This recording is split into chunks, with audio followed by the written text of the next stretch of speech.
Welcome to the Hermitage in Leningrad. I'm Thomas Hoving. The more I travel the world of museums, the more I'm excited and invigorated by this place. I like particularly the way the flavor of a palace has been maintained. All that gold, that marble, those chandeliers shining away. I like the way the works of art have been forced into that royal background, instead of being made neutral or bland or clinical as they are in some Western museums. I like the admixture and the juxtaposition of styles. You have European paintings, furniture, decorative arts of great stature, bought early on, possibly because of an inferiority complex. The early czars wanted to look as good as the courts of France and Vienna. But alongside that is the indigenous stuff, the heartland. These are the wild, barbaric, primitive artifacts found in archaeological excavations of the nomad tribes that were here from the beginning and swept Europe since the beginning of time and long before Christ. I like the way these things have been blended together. I like also the way this place is enormous.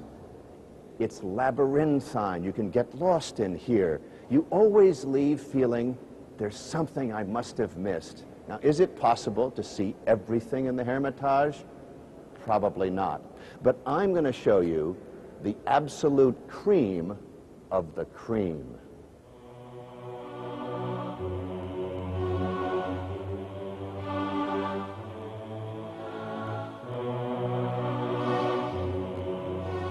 After the war, the Archaeological Division carried out one of the most difficult digs in all of history, South Siberia and the high Altai Mountains. Everything was frozen all the time. And in the permafrost, they found the tomb of a chieftain of a nomad tribe of the 5th century BC, surrounded by his royal artifacts, such things as felt tapestries and magnificent accoutrements for the horses. His body was found deep within a log tomb, virtually intact.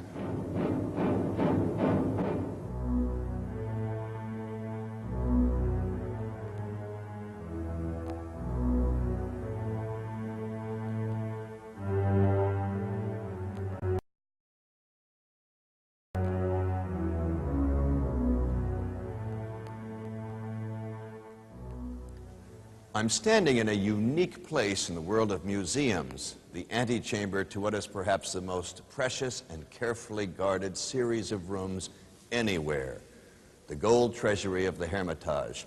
Entry is by appointment only.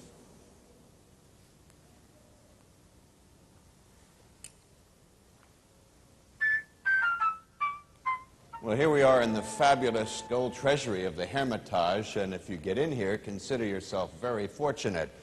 It's like being in Fort Knox and the Louvre at the very same time. There are literally thousands of pieces of the most beautiful gold, 24-karat gold, made in all of antiquity, dating 7th century, 6th, 5th century, 4th century BC. For those who don't mind blunt statements, here's one. There is no more beautiful case in any museum in the world than this. Dozens of solid gold objects from the tribes of the Scythians, on the top an extraordinary net sort of a thing that must have gone over the shoulders of some extraordinary character. And there's there the remnants of a scabbard for a sword right up there. And this beautiful plate, and what it is actually what is called a patera. And it's shaped in a special way that you put your fingers on it, you put a bit of wine in it, and you spill some wine in expiation and in thanks to the gods. It's kind of a toast to the gods before you have a ritual drink yourself. I think one of the most beautiful things that has ever come out of the Greek civilization, and that includes some of the sculptures of the Parthenon by Phidias himself, are the people and the horses in this gold comb.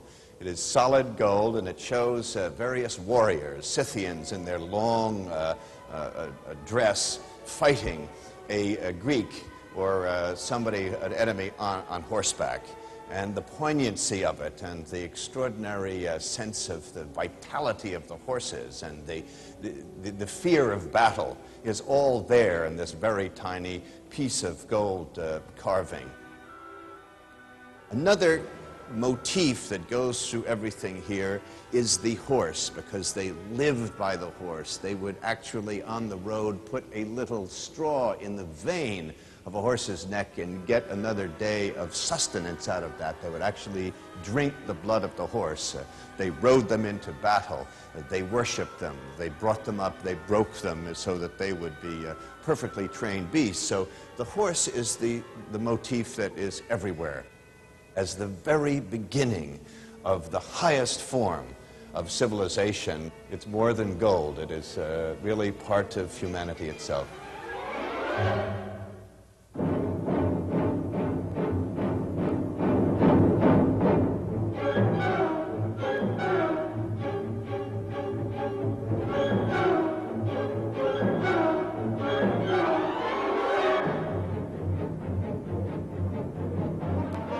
There is another motif which is the evil symbol, and that is the griffin. And the griffin is this winged dragon with great claws and a great beak looking like an eagle, which in some of the representations are trying to devour the horses. So it's a continual struggle between the horse, them, the Scythians, and this evil griffin.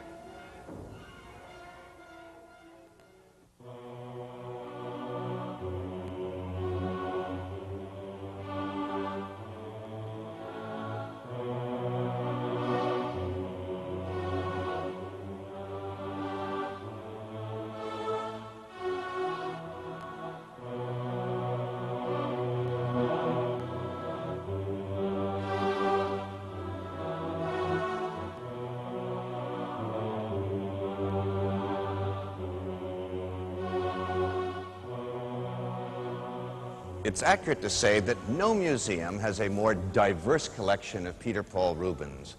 It's marvelous to compare Rubens with Van Dyck. Van Dyck, lofty, elegant, polite.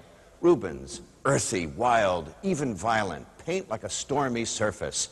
Dramatic heroes, voluptuous heroines. Here's a supreme example. Perseus has just saved Andromeda from the dragon.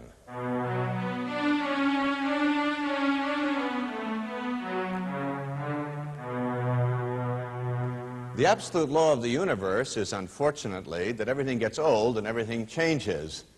Varnish yellows, paint fades, canvas frays, wood begins to crack, and the job of every